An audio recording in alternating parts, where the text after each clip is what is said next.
নমস্কার বন্ধুরা, আমার ইন্দু হেসেলে আপনাদের সবাইকে স্বাগত জানিয়ে আজকের রেসিপি শুরু করছি। তো আজকে আমি বানাবো কাঁকড়ার একটা রেসিপি বানাবো।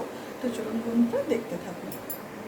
তো প্রথমে দেখুন, আমি নিয়ে নিয়েছি বাটিতে একটা টক দই নিয়ে নিয়েছি। এই চামচের এই চামচের 2 চামচ টক দই নিয়ে নিয়েছি। তো এর মধ্যে আমি কিছু মশলা দেবো হলুদের গুঁড়ো,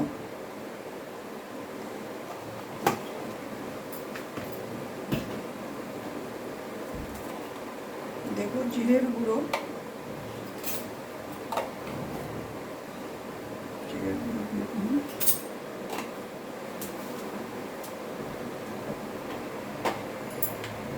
আর দেবো ধনের গুঁড়ো।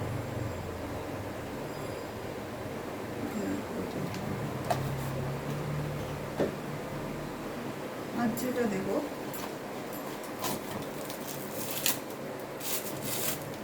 কাশ্মীরি রেড চিলি পাউডার দেবো। ভালোভাবে মশলাটা আমি এই টক দইয়ের সাথে মিশিয়ে নেব। দেখুন বন্ধুরা, তেলটা কড়াইয়ে সর্ষের তেল নিয়েছি, তেলটা আমার গরম হয়ে গেছে। এই তেলের মধ্যে আমি এখন দেব লবণ, আর দেব হলুদ,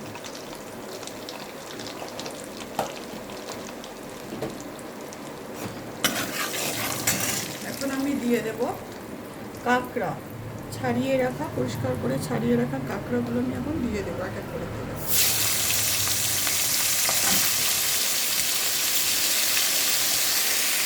দেখুন বন্ধুরা, কাঁকড়াগুলো আমি তেলের মধ্যে দিয়ে দিয়েছি। কাঁকড়া থেকে কিন্তু জল বেরিয়েছে। এখন আমি গ্যাসটা মিডিয়ামে করে আর ঢাকা দিয়ে দেবো। দেখুন বন্ধুরা, কাঁকড়াটা আমার সুন্দর ভাজা হয়ে গেছে। এখন এটা আমি একটা আলাদা পাত্রে তুলে রেখে দেবো। কাঁকড়াগুলো তুলে নিয়েছি। তো এবারে এই তেলের সাথে আরও অল্প করে একটু সরষের তেল দিয়ে দিলাম।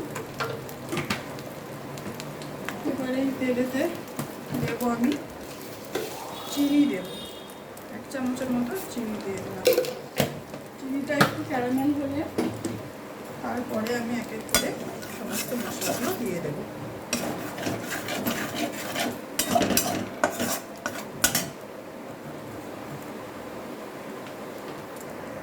চিনিটা আমার ক্যারামেল হয়ে গেছে। এখন আমি ফোড়নে দেবো গোটা জিরে আর তেজপাতার একটা শুকনো লঙ্কা।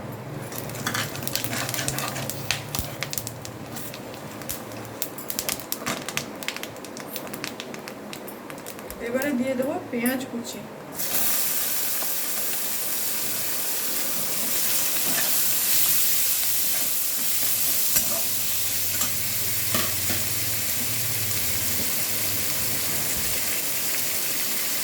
অল্প করে লবণ দিয়ে দেবো।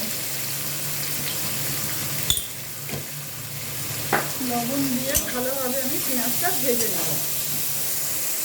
দেখুন বন্ধুরা, পেঁয়াজটা আমার ভাজা হয়ে গেছে। আর যেহেতু আমি প্রথমে তেলেতে চিনি দিয়েছিলাম ক্যারামেলের জন্য, সেই জন্য কত সুন্দর কালার এসেছে। তো এখন আমি দিয়ে দেব রসুন বাটা। রসুন আর কাঁচা লঙ্কা আমি একসাথে বেটে নিয়েছিলাম, এটা এখন আমি দিয়ে দেবো। ভালোভাবে ভেজে নেব। আর দিয়ে দেবো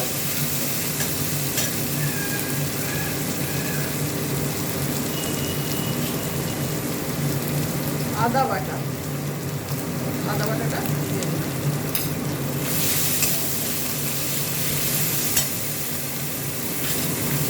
এটা ভালোভাবে আমি কষিয়ে নেব।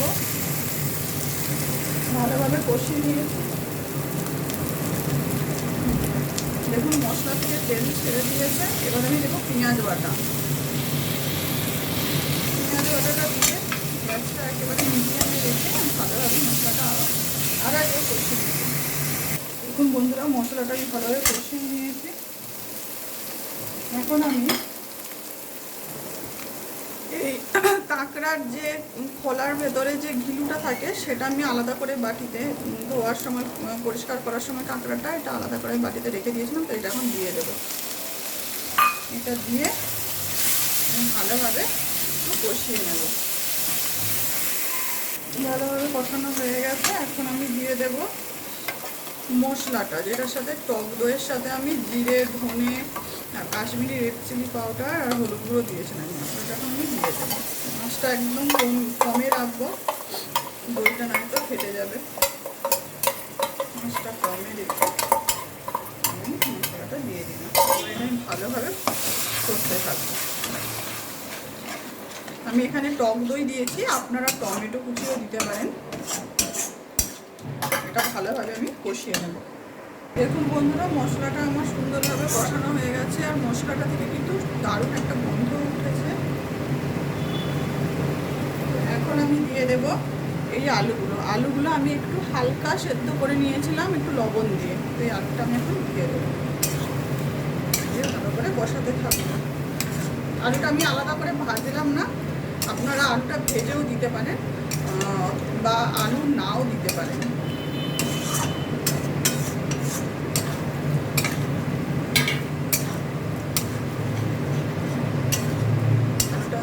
ভালোভাবে কষিয়ে নেব। এবারে আমি দিয়ে দেবো কাঁকড়া ভাজাগুলো আমি এখন দিয়ে দেবো।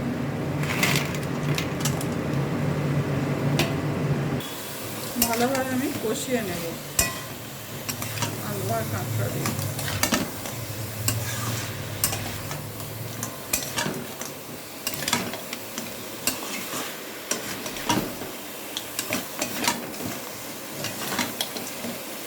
গ্যাসের ফ্লেমটা কিন্তু মিডিয়াম টু হাই রাখতে হবে, এইভাবে কষিয়ে নিতে হবে।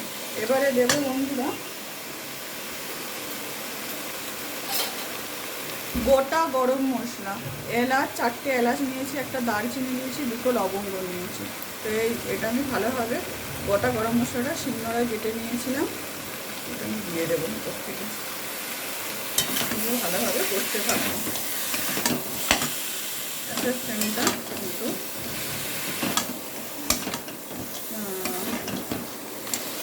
মিডিয়ামে রাখতে হবে, ভালো কষিয়ে নিতে হবে।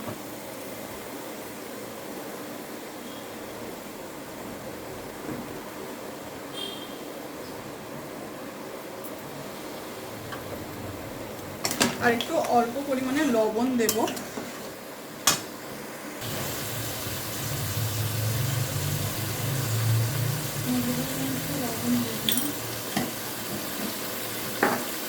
দেখুন ভালোভাবে কষাতে হবে।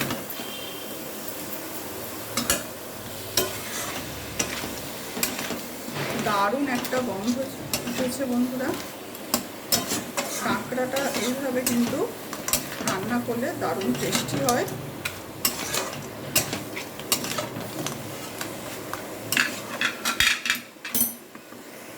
কাঁকড়াটা আমি ভালোভাবে কষিয়ে নিয়েছি। এখন আমি উপর থেকে গরম জল দিয়ে দেব।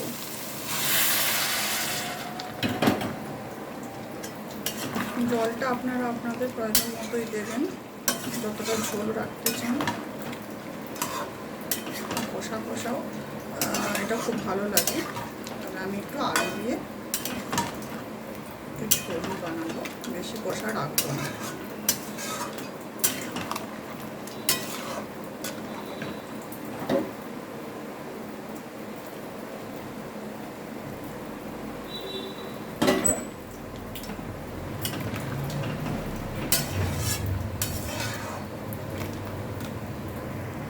দেখুন বন্ধুরা, আমার কাঁকড়ার রেসিপি কমপ্লিট হয়ে গেছে। তো এখন আমি ওপর থেকে ধনেপাতা কুচি দিয়ে দেব।